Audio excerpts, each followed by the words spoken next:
พี่น้องจะว่าต้นอีหยังนี่เบิ่งเนี่ยต้นใหญ่เป็นไม้ยืนต้นนะครับหลายปีจังกว่าที่ใหญ่ซ้ำนี้ใบมันคล้ายๆกับใบขนุนมาเบิ่งหน่วยมันเป็นแบบเนี่ยเบิ่งใกล้ๆเด้อนี่หน่วยมันเป็นแบบนี้ผิวหยาบๆจังหน่อยเดี๋ยวผมจะให้เบิ่งเนื้อมันเบิ่งอันนี้เนื้อข้างในมันอันนี้หน่วยอ่อนหน่วยมันบ่ทันสุกเห็นปะชัดปะนี่เป็นแบบนี้ซิมฝาดเดี๋ยวผมจะหาหน่วยสุกมันแต่ว่าหน่วยสุกมันนี่จะเป็นรสชาติหอมหวานนี่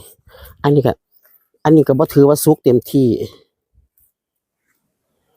เนื้อสัมผัสมันอันนี้มีกลิ่นหอมอยู่แต่ว่ามันบ่สุกเต็มที่เพราะมันเป็นหน่วยมันรสชาติของมันสิหอมแล้วก็หวานเนื้อมันสิเป็นคล้ายๆอย่างกับเฮากินมันสับปะหลังหรือมันหาละที่เนื้อมันสินุ่ม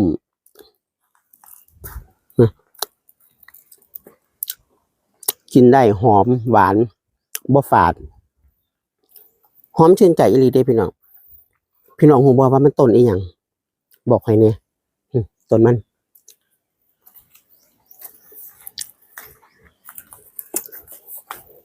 ผู้ใดฮู้